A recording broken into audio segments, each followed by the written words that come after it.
The program that we developed has been tested and piloted in many different settings, including the Louisiana Biomedical Research Network, different programs like Georgetown University Systems Medicine, as well as universities around the world. And so as a result, we have received a lot of feedback that we've incorporated into the way that the training program has been structured. But our company doesn't just focus on training itself. And so as a part of various different research projects and collaborations, we have been privileged to work on a number of research application development for different areas that I will be actually talking about in just a few minutes. One of these has to do with the integration of omics data in a variety of big data research projects. As you can see here, this is integration of different types of data, phenotypic data and data about omics analysis.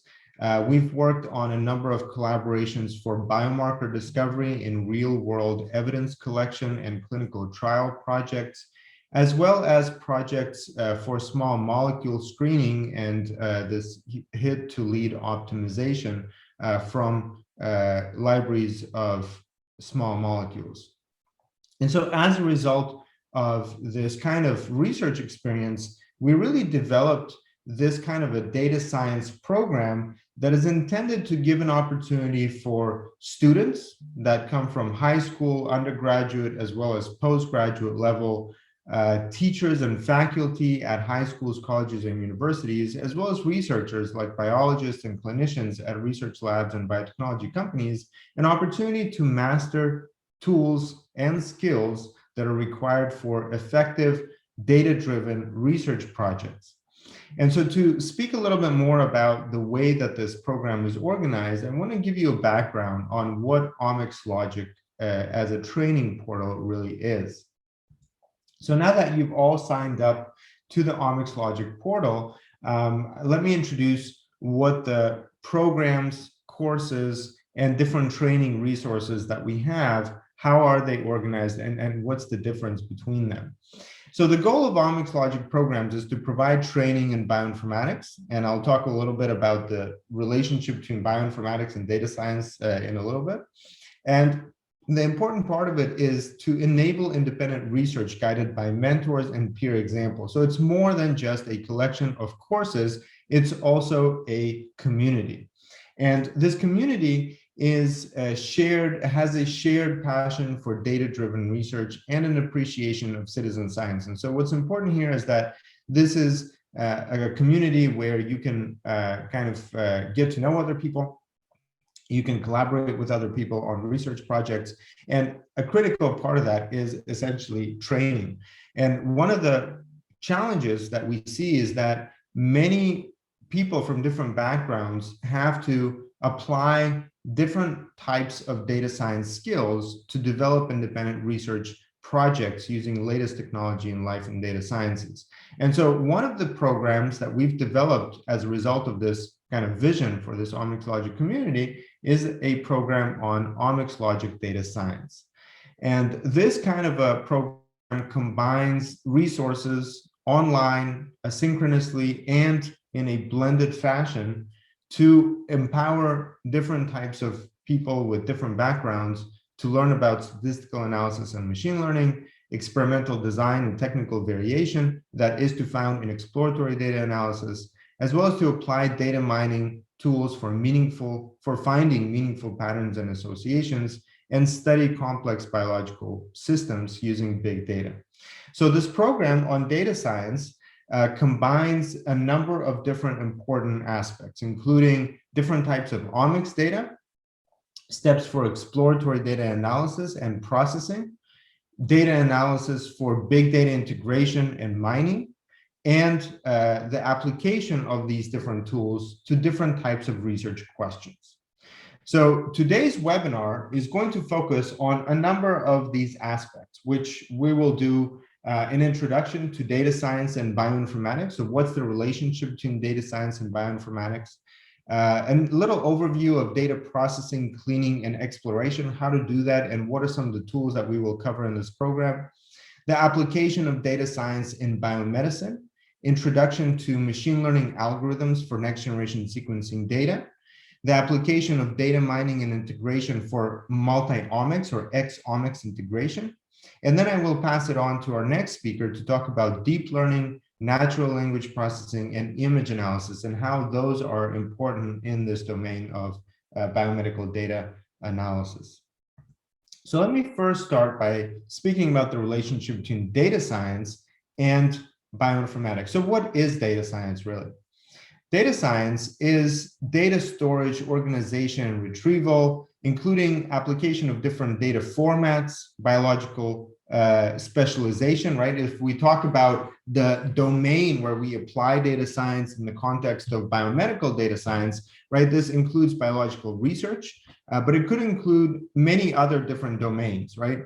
And so here, what we all can appreciate is the similarity between data science and bioinformatics, because all the same different aspects of data science, if they are exclusively applied to biological data, now we can call that bioinformatics. And so when you think about bioinformatics, really that talks about different types of information technologies applied to biological or biomedical research. And so one of the differences where we see the importance of these kinds of skills in information management, in statistical analysis, and machine learning is the specific application of these methods to major impactful questions in biomedical data. And so two main areas that I want to focus on today are drug discovery and clinical trials, because I think that in both of these areas, there is a major change or a paradigm shift that is going on, and many of you are probably aware of these transformations, but they really require this change in thinking about the way data is used for these two problems. So what is the challenge in drug discovery? One of the major challenges in drug discovery is the time. How much time does it take to get from a number of potentially active compounds to a compound that could actually be brought to market through the different stages of commercialization of that compound? And that goes through stages of research and discovery, where multiple compounds are analyzed and several are selected, to then head to lead optimization, and then through several stages of clinical trials. And so the clinical trials area is the second major area where this transformation is quite obvious.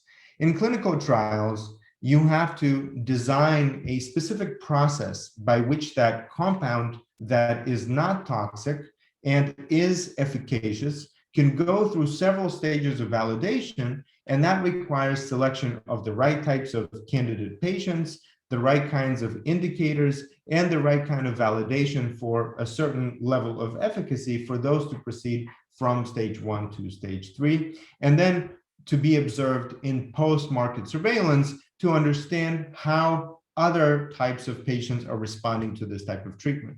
So these two areas are very important in the area of data science for biomedical data, and those are some of the things that we will focus on in this program.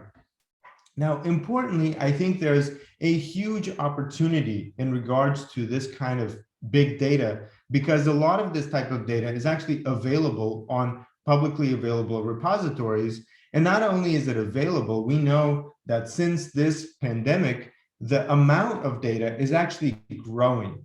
And so this accelerated pace of availability of big data that is now accessible to anyone who is interested in asking research questions about this type of data provides us also with an opportunity to develop these kinds of training programs where instead of giving you test examples, we can actually leverage some of these real-life project examples from the research and clinical areas to provide you with an immersive experience where you can apply specific types of data science tools and methods to ask questions about these kinds of data sets.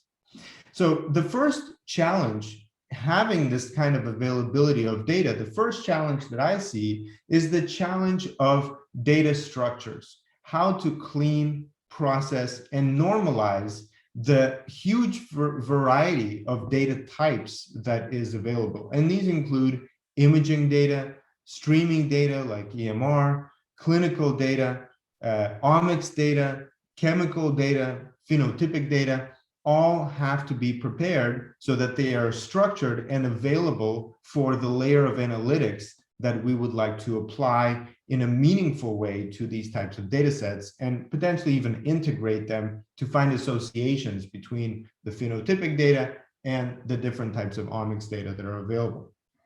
And so one of the things that our company has been focused on is making the omics data simplified, democratized, and more clearly understood by the millions of researchers that are out there trying to understand the molecular drivers of disease, as well as molecular indicators of treatment efficacy.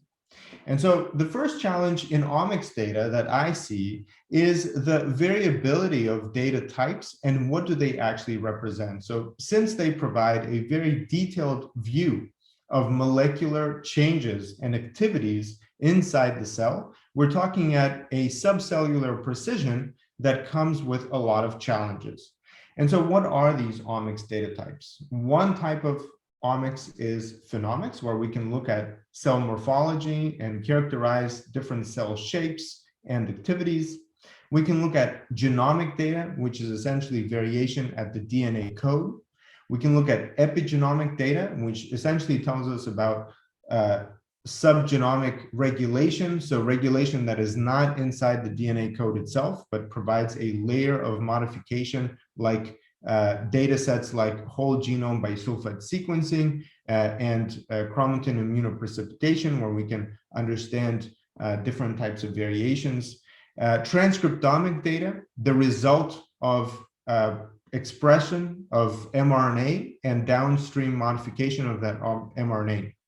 And so as you can see, these data sets are very different. They're different because they describe these different aspects of the same biological phenomena, but using different technologies. And so the first part of this program, we will do a little overview of how to process and structure such data so that it is ready for integration.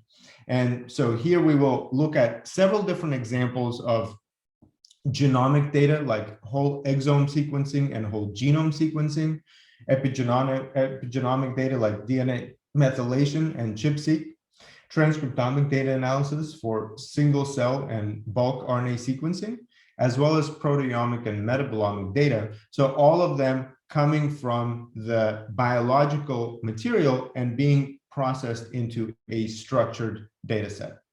And so now once the data set is structured, now we enter the domain of data science. And in this domain of data science, now we can operate with the same statistical, data exploration, and classification methods that allow us to ask questions about relationships of these different and distinct data types that describe different types of biological phenomena, but also different types of biomedical applications, about recruitment of patients for clinical trials, about what drives disease progression, and about what kinds of treatment targets are there available to be able to intervene in a specific malignant process. And so as an example, we can take a look at how this is changing the way we can treat patients. Ultimately, when we generate new data, instead of coming as a new set of data, we essentially see that as an integrated data set combined with other existing samples that allow us to ask questions about population, similar patients, patients that have benefited from different types of treatments, and the features that define those patients, or different types of markers that we could rely on to optimize future treatment. So OmicsLogic is essentially a complete roadmap for data science, an application to biomedical research data that will talk about finding data sets, exploring and visualizing those data sets, understanding different types of research methodologies, and gain insight and understanding, looking at some of those questions that are being asked by top medical